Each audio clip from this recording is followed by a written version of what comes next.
Hello and welcome to Aqua Rach. In this video, I'm going to be demonstrating the differences between a waterproof ink, which I'll be using India ink, and then a water-soluble ink, which I'll be demonstrating primarily with Sumi ink. So I'm going to start with the India ink over on the left-hand side of my sketchbook here. So I've labeled it waterproof, and just to let you know, this is going to get pretty messy. I wasn't really going for any kind of like beautiful aesthetic here. I'm just kind of goofing around. So I have dipped my dip pen into my India ink, and I'm just using that to create some lines, do some hatching, kind of show you the different things that you can accomplish with a dip pen. And also I'm wanting to just demonstrate that these dip pens, they actually hold a lot of ink. So it's not something I think that most people assume where you dip the pen, you draw maybe a line or two, and then you have to re-dip it. So I'm making all of these lines from dipping this pen just once. And I really didn't even run out of ink, but I decided I needed to just move on so I could demonstrate some other things. So I'm going to set that aside, and now I'm going to do a little bit of brushwork. So when I want to do brushwork with ink, I just dip my brush into my inkwell, and then I put it over there on that little ink pot, or it's an ink stone, I guess, even though it's made out of plastic. And so I put the ink in there, and then I don't have to worry about re-dipping my brush a lot. And I only usually get a little bit of ink out at a time because it actually goes really, really far. And you can always add more ink if you need to. And now I've just added a little bit of water to the ink to dilute it a little bit, trying to get some different values in here. And you can see I'm quickly running out of space, which wasn't my original intention. I kind of wanted to show some other inks down at the bottom, which they're not as important, so I'll just make them really small. And now I'm going to go ahead, put the lid back on this ink. Very important, especially if you're like me and you're very clumsy. Okay, so this is just a regular writing pen. It's some kind of gel pen, I think. It's not my favorite inking pen, but I have found that it is waterproof. So it's good for just kind of doodling around, messing around. And then I used my Micron pen over on the right-hand side where that little circle is. Okay, so we're gonna let all of the India ink, the waterproof ink, dry because I'll demonstrate what happens when we go over it again with water and watercolor. And now I'm getting into the Sumi ink using my other dip pen, and this has a different nib, so you can see it's a lot thicker. This is kind of a cartooning nib, and then I'm going to just kind of create some hatching with it, some lines. And all of this is basically just to put marks on the paper. And then we're going to see what happens when I go over these marks with more water or watercolor.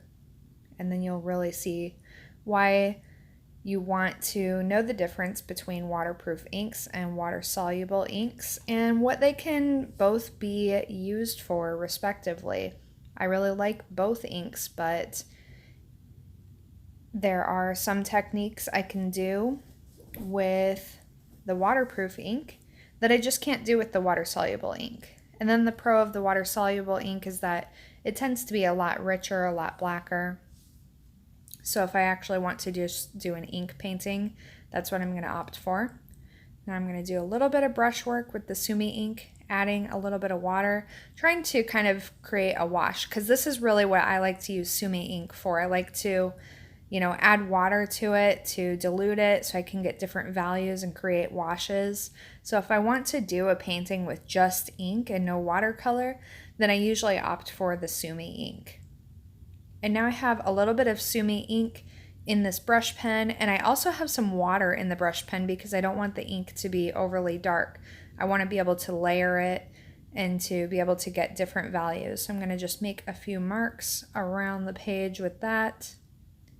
And then I'll show you too how I can use that to get a lot of different values. So it's a really good way to do some quick sketching as well. That's my fountain pen that I just made that little square with.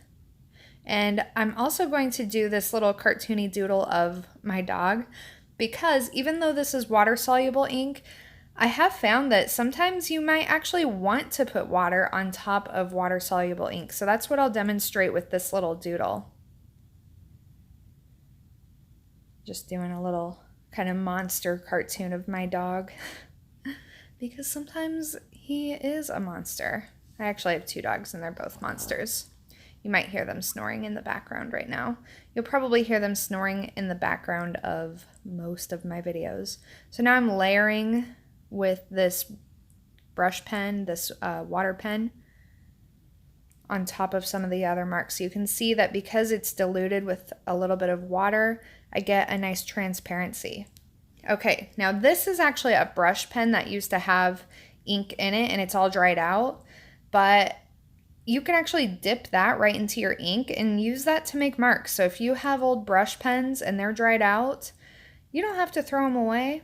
You're used to using them. They're kind of hard to get used to, so you can save them and just dip them into a little bit more ink. All right, putting the lid on, which I absolutely have to do. I'm such a klutz. And in fact, during this video, I actually knocked over an entire glass of water onto my battery pack. So that was something. All right, so now I'm going over some of this water-soluble ink with a little bit of water, and you can definitely see it smudging. I'll give you a close-up of this little dog doodle at the end of the video so you can kind of see this effect. But this is actually kind of fun because you can just smudge some areas of your doodle to soften them up a little bit. It doesn't completely get rid of the line work either, but you actually might want to use water-soluble ink and then go over it in select areas with water just to kind of soften it. So I'm just kind of smudging things around here so that you can see with the water-soluble ink, you get kind of a mess. But then when I'm going over the waterproof ink, it's not smudging. The only smudging that I kind of got was, I think, because my brush was a little bit dirty. But you can go over the waterproof ink, the India ink, as much as you want. You can put a really, really wet wash down and your ink is going to stay in place. And so it's really good to use that as line work. And then if you want to go over it either with more ink or with watercolor, it's going to stay in place. If you go over the water-soluble ink with watercolor, it's just going to not only smudge the ink, but it's going to contaminate the watercolors. So they're just going to be, ugh. And I will show you that too. That's why this isn't a beautiful painting, but it's important to do these doodles just to kind of get used to your materials and know what you're working with. And also just to get comfortable with different kinds of mark making. All right, so now I am going to do a little bit of watercolor experimenting. Got to empty out that dirty ink water. And I also need to get some watercolor water. So here we go. And that jar of watercolor water is what I'm going to spill in a little bit. I don't know if the camera caught it. We'll see. So you can see I can just go right over the waterproof ink, no problem, and it just shows through. It's a really nice effect, I think. I think this is really great. I don't know why. It's so basic, but every time I do it, I'm just amazed all over again. So you can do an entire wash over the India ink. If it's waterproof, it's good to go. You can do this with the micron pens, and you can even do that with the basic little writing pen too that I have. I'm just having a little fun with the colors. What a mess.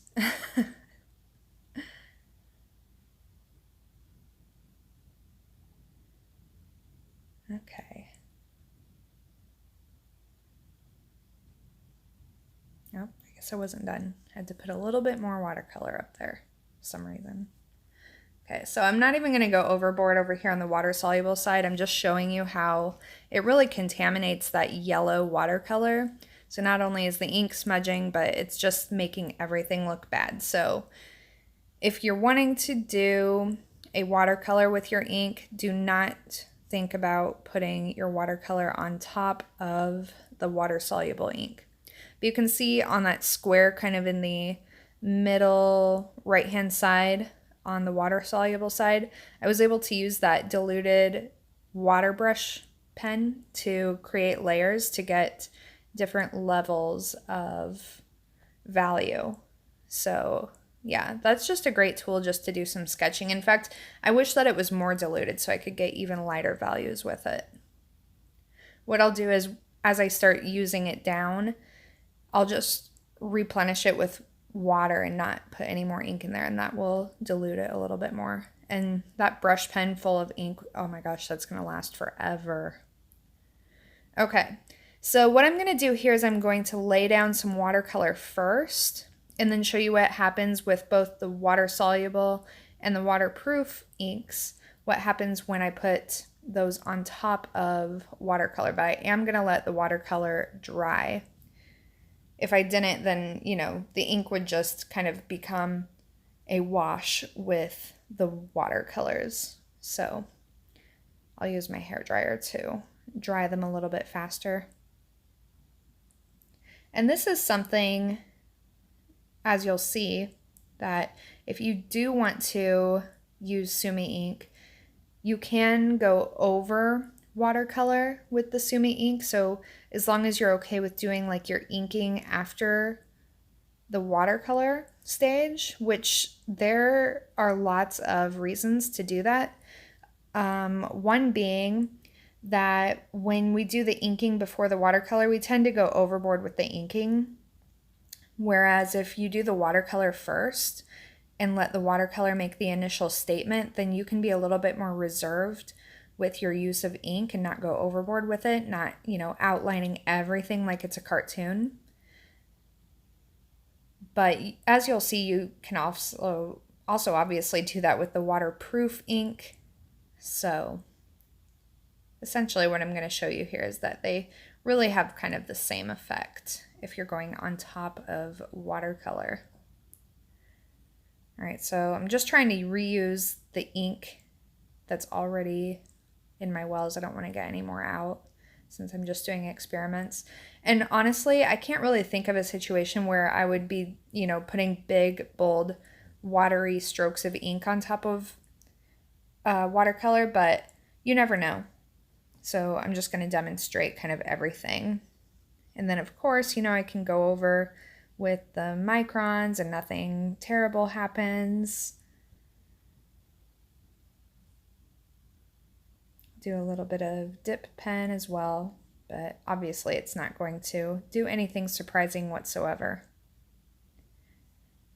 So I'm going to try to do this technique more in my paintings where I do the watercolor first and then I do the ink. Because I definitely tend to do too much inking. All right, so I'm going to put that away. Now with the water-soluble ink, again, I'm just kind of using my brush to do a wash. And so obviously now watercolor is water-soluble, so if you went overboard with doing washes and kind of scrubbing into it, of course it's going to get picked up by the water. So if you were going to do any kind of wash on top of watercolor with ink, you would want to keep it very, very minimal and very light and really not apply any pressure with your brush because you will just pick up the watercolor even if it's already dry. But as long as you're just doing kind of a simple, basic application on top of the watercolor, not a problem at all.